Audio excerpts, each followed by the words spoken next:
நான் ப்ரீவியஸ் வீடியோல ஒரு கொஸ்டின் கேட்டிருந்தேன். நீங்க 10 crore சூஸ் பண்ணுவீங்களா இல்ல 10 rupees சூஸ் பண்ணுவீங்களா அப்படின்ட்டு. நான் உங்க கமெண்ட்ஸ் எல்லாம் பார்த்திருந்தேன். ஒரு சிலர் வந்து 10 rupees சூஸ் பண்ணுவேன் அப்படின்னு போட்டிருந்தீங்க. ஒரு சிலர் 10 crore சூஸ் பண்ணுவேன்னு போட்டிருந்தீங்க.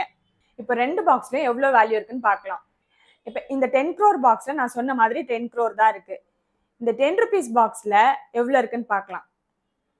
வாவ், இவ்வளவு இருக்கா? இதுல எவ்வளவு இருக்குன்னு பார்க்கலாமா? வாங்க.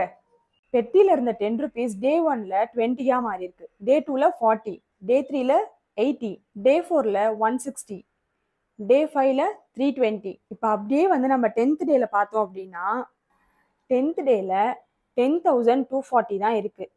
இதுவே 15th டே பாருங்க 3,27,680 இருக்கு. 15 நாள்ல வெறும் 3 லட்சம் தான் இருக்குன்னு நீங்க நினைக்கலாம். ஆனா கொஞ்சம் பொறுமையா வெயிட் பண்ணுங்க. 20th டே பாருங்க 1 crore 4 lakh. ஸோ ஒரு 5 வருஷம் வெயிட் பண்ணதுனால எவ்வளோ வந்திருக்குன்னு பாருங்க. இதுதான் பவர் ஆஃப் காம்பவுண்டிங் சொல்றோம். இது இதோட முடியல. 30th டே பார்க்கலாம். 30வது நாள்ல பாத்தீங்கன்னா அரௌண்ட் 1073 crores. நம்ப முடியுதா இது உங்களால? ஃபர்ஸ்ட் சொல்லும் போது உங்களுக்கு அந்த 10 crores தான் பெருசா தெரிஞ்சிருக்கும். அந்த 10 rupees வேல்யூ உங்களுக்கு பெருசா தெரிஞ்சிருக்காது.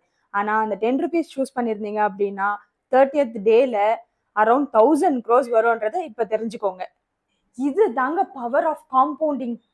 ஓகே, இதுல இருந்து நீங்க என்ன தெரிஞ்சுக்கணும் அப்படின்னா இந்த பவர் ஆஃப் காம்பவுண்டிங் எப்படி ஒர்க் அவுட் ஆகுதுன்றதை நீங்க மெயினா தெரிஞ்சுக்கணும். நீங்க எவ்வளவு அமௌண்ட் இன்வெஸ்ட் பண்றீங்களோ அந்த அமௌண்ட் எப்ப டபுள் ஆகுதுன்னு செக் பண்ணுங்க. ஏன் இதை நீங்க செக் பண்ணணும்னு சொல்றேன்னா அப்பதான் உங்க இன்வெஸ்ட்மெண்ட் எத்தனை வருஷத்துல டபுள் ஆகுது அப்படின்றது உங்களுக்கு தெரியும்.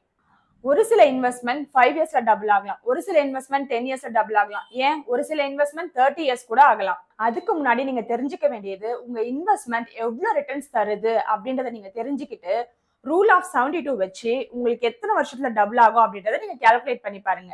ரூல் ஆஃப் 72 பத்தி உங்களுக்கு தெரியல அப்படின்னா இந்த ரூல் ஆஃப் 72 வீடியோ லிங்க் வந்து நான் டிஸ்கிரிப்ஷன்ல கொடுக்குறேன், மறக்காம செக் பண்ணுங்க.